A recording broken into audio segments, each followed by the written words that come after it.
Diketahui ribuan pasukan Ukraina yang berada di pabrik baja Azovstal menyerahkan diri ke Rusia. Mereka menyerah setelah kurang lebih 3 bulan terkepung semenjak Presiden Rusia Vladimir Putin memulai invasinya.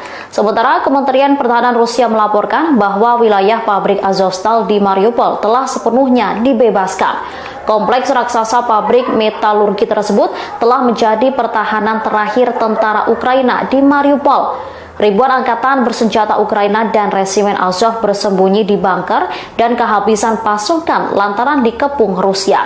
Namun pada akhirnya seluruh tentara diinstruksikan untuk menyerah setelah ada campur tangan pemerintah dan PBB.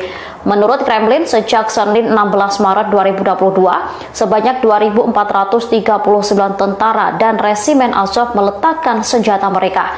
Terkait hal itu, Kadyrov menyebut ribuan tentara itu tidak memiliki semangat dan ide karena lebih memilih menyerah ke Rusia. Menurutnya lebih baik mati memperjuangkan prinsip dibanding mengalah pada musuh. Di sisi lain, ia juga memuji pasukan Chechnya dan Rusia yang berhasil memojokkan mereka hingga terjebak di Azovstal. Ahmed Kalaev, pimpinan prajurit resimen patroli dan layanan penjaga polisi Kementerian Dalam Negeri Republik Chechnya. Ia mengungkapkan bahwa serangan lanjutan pasukannya membuat pasukan Ukraina menderita kerugian yang signifikan. Chechnya telah menyempurnakan keterampilan menyerang mereka di sektor perumahan. Mereka beroperasi dengan resiko minimal terhadap penduduk sipil. Serangan dilakukan dengan bantuan pengintaian udara.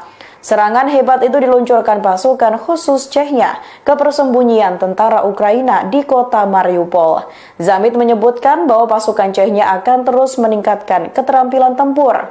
Hal itu akan memungkinkan untuk mengkonsolidasikan keunggulan atas tentara Ukraina. Hal ini disampaikan Menteri Luar Negeri Inggris Liz Truss dalam sebuah wawancara pada Jumat kemarin. Truss yakin bahwa Presiden Rusia Vladimir Putin sedang berusaha untuk menciptakan Rusia yang lebih besar. Menurutnya, ambisi Putin tersebut menjadi peringatan untuk negara-negara yang rentan. Bisa saja mereka segera menjadi target berikutnya setelah serangan di Ukraina. Dikutip dari Newsweek, Moldova yang berbatasan dengan Ukraina di barat daya bukan termasuk anggota NATO. Oleh karenanya harus dilengkapi dengan persenjataan untuk mencegah kemungkinan serangan. Sebagai informasi, Moldova adalah salah satu negara termiskin di Eropa. Di sana menampung lebih dari 435.000 pengungsi Ukraina dari perang yang sedang berlangsung. Para ahli memprediksi bahwa negara itu bisa saja segera menjadi target Putin berikutnya. Pasalnya, Moldova merupakan rumah bagi wilayah yang memisahkan diri dari Rusia yang disebut Transnistria. Dalam rilis video pasukan Chechnya di akun media sosial sang pimpinan, pasukan pro-Rusia itu terus membela kepentingan Rusia di Donbas dan Ukraina. Di zona industri Mariupol tersebut, operasi khusus terekam kamera kalau pasukan Chechnya terlibat baku tembak dengan pasukan Ukraina. Pasukan Chechnya memastikan bahwa Rusia akan menangkap pasukan militer Ukraina yang kini berpusat ada di pabrik baja di Mariupol.